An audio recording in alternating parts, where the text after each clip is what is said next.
तो मेरा नाम है हिमांशु सिंह और आप देख रहे हो सुपर इंडिया। आज के दिन हम लोग करने वाले हैं बात रॉकेट रोल के बारे में, जो कि होने वाला है अवेंजर्स एंड गेम मूवी के अंदर। तो वो रोल से रिलेटेड सारी डिटेल्स इस वीडियो के अंदर है। वीडियो पूरी देखना, बिना किसी टाइम का वेस्ट किए शुरू करते हैं।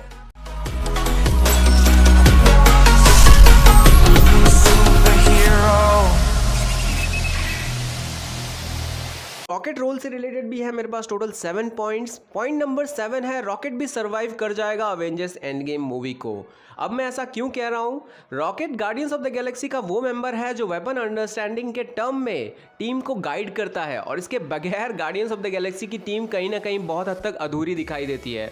चाहे वो रोनन के अगेंस्ट हो, चाहे वो ईगो के अगेंस्ट हो, और अब चाहे अवेंजर्स एंड गेम में वो थैनोस के अगेंस्ट हो।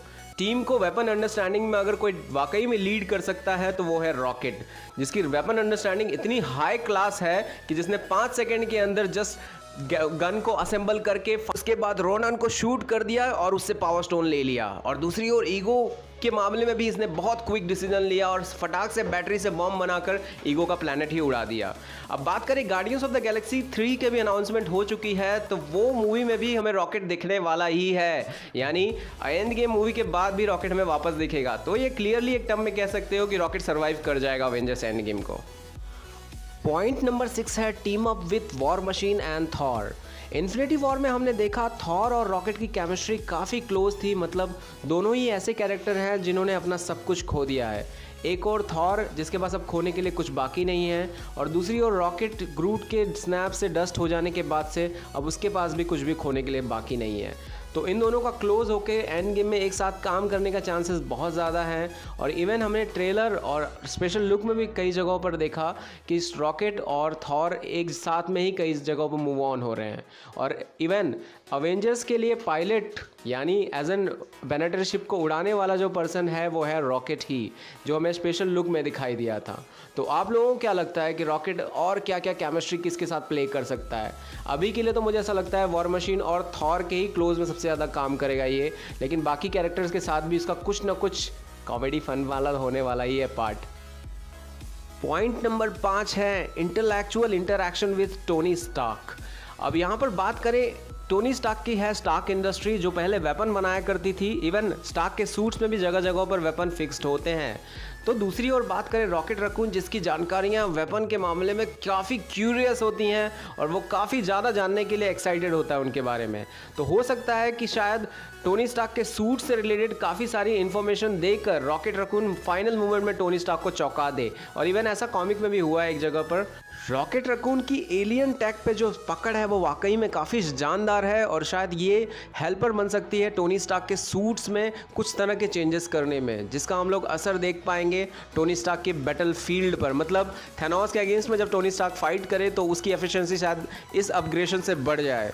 पर मुझे तो बहुत एक्साइटमेंट है कि ये दोनों कैरेक्टर जब एक दूसरे के साथ काम करेंगे, स्पेशली ऑन सूट पे जब काम करेंगे तो और भी मज़ा आएगा। आप लोगों को कैसा लगेगा अगर ये दोनों ऑन स्क्रीन एक साथ काम करते हुए दिखेंगे? तो कमेंट करके जरूर बताना।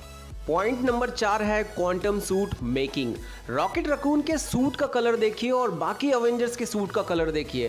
क्वांटम सूट का एकदम यूनिक वे ही फॉर्म किया है रॉकेट ने। तो क्या हो सकता है कि क्वांटम रियलम का जो सूट बाकी लोगों के लिए बना हुआ है वो फाइनल में रॉकेट ने ही बनाया है, और शायद अपने आप को अलग कूल दिखाने के लिए उसने एक अलग तरह का सूट फॉर्म किया है।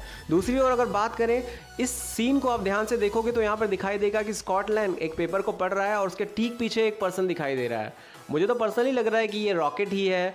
तो ऐसा हो सकता है कि शायद क्वांटम रियलम से बाहर निकलने के टाइम पर स्कॉट लैंग को जो मदद करे वो रॉकेट ही करे, जिसकी अंडरस्टैंडिंग क्वांटम रियलम के बारे में थोड़ी ज़्यादा हो। आप लोगों को क्या लगता है? पॉइंट नंबर 3 है रॉकेट रकून वर्सेस आउटराइडर्स। अब आप लोग सोच रहे होंगे आउटराइडर्स तो सारे के सारे इन्फिनिटी वॉर में ही मारे गए थे। तो ध्यान से इस सीन को देखो और आपको नजर आएगा कि हॉकाई यानी हमारा जो रॉनिन बन चुका है उसके ठीक पीछे आउटराइडर है। यानी दूसरे टर्म में अगर बात करें तो एंड गेम में भी हमें आउटराइडर्स वापस दिखने वाले हैं। तो क्योंकि पहले भी एक्सपीरियंस रह चुका है रॉकेट रकून का आउटराइडर्स से फाइट करने का, तो इस बार वो नेक्स्ट लेवल अपग्रेडेशन के साथ ही आएगा। क्योंकि इंटेलिजेंस लोगों की यही पहचान है कि एक बार अगर किसी चीज़ के साथ टक्कर के बाद अगर उनको किसी तरह वीक महसूस हो तो अगली बार उसके लिए पूरी तैयारी करके आते हैं। तो हो सकता है अपने वेपन यानी स्पेशली अपनी गन में कुछ तरह के चेंजेस करके इस बार आउटराइडर पे वो डायरेक्टली हल्ला बोले। और इसके बारे में आप लोगों को क्या लगता है, वो गन में किस तरह का चेंजेस कर सकता है? पॉइंट नंबर 2 है guilt of rocket raccoon. Guardians of the Galaxy की पूरी टीम ही टाइटन प्लैनेट पर जाने वाली थी, लेकिन रॉकेट रकून और ग्रूट अलग हो गए थे। यही वो गिल्ट है जो फाइनल मोमेंट में रॉकेट को शायद एंड गेम में सता सकता है। शायद अगर उसे पहले ही पता होता कि टाइटन प्लैनेट पर जाने के बाद उसकी पूरी की पूरी गार्डियंस ऑफ द गैलेक्सी की टीम मारी जाएगी, तो शायद वो उनको अकेले नहीं जाने देता, एटलीस्ट साथ में ही जाता।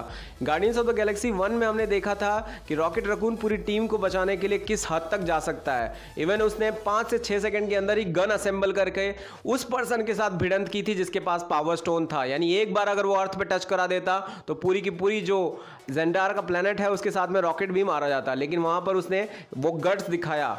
तो वही वो गिल्ट हो सकता है कि गार्डियंस ऑफ द गैलेक्सी की पूरी टीम शायद उसी की वजह से मरे, ऐसा उसको फील होगा।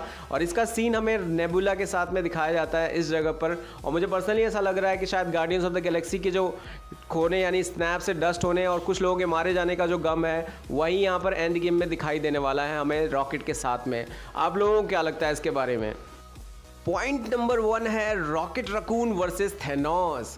इन्फिनिटी वॉर में हीरोज की ओर से ऑलमोस्ट सभी लोगों ने थेनोस के अगेंस्ट में फाइट की थी, यानी आप कह सकते हो कि वो लोग डायरेक्ट फाइट में इंक्लूड हुए थे।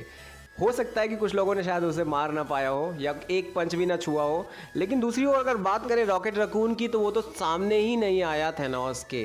लेकिन अब सर्कमस्टांसेस बदल गए हैं जहां पर गार्डियंस ऑफ द गैलेक्सी की पूरी टीम ही खत्म हो चुकी है और दूसरी ओर जिसे वो बेटे की तरह ट्रीट करता था ग्रूट, वो भी स्नैप से डस्ट बन चुका है। अब यहाँ पर इमोशन जगेगा रॉकेट का फाइनल मूवमेंट में और वो आएगा थेनोस के अगेंस्ट में। अब और कुछ लोग सोच रहे होंगे कि वो थेनोस के अगेंस्ट में क्या कर सकता है, तो जो सेलेस्टियल यानी ईगो जैसे प्लैनेट को उड़ा सकता है बैटरी के बॉम्ब से, दूसरी ओर रॉनिन जैसे जिसके पास पावर स्टोन था उसको भी एक गन से ट्रिक करके फाइनली उससे पावर स्टोन अलग कर सकता है। तीसरी ओर अगर बात करें योंडू जिसके पास याका एरो था उसको भी धमका सकता है। तो ऐसे रॉकेट को हल्के में लेने की कोई ज़रूरत नहीं है। हो सकता है कि वो थेनोस को शायद जान से ना मार पाए, लेकिन एटलीस्ट मेन बैटल में उसे एक कड़ी टक्कर देते हुए कुछ वक्त के लिए रोक तो ज़रूर सकता है। तो मुझे तो अगर पर्सनली बोलूँ तो रॉकेट रकून वर्सेस थेनोस का एंगल इस मूवी में देखने मिले तो इससे बढ़िया और कोई बात हो ही नहीं सकती। आप लोगों को क्या लगता है कि ऐसा मूवी के अंदर होना चाहिए? गाइज आज के लिए बस इतना ही इस वीडियो में। इंस्टाग्राम पे आप लोग हमें फॉलो कर सकते हो और दूसरी बात मैं यूट्यूब पे जितने भी कमेंट्स करते हो मैं सारे के सारे रीड करता हूँ, तो आप लोग चाहो तो वहाँ पर भी कोई सजेशन या फीडबैक है दे सकते हो गाइज। चलो आज के लिए बस यही है, बाय, सायोनारा।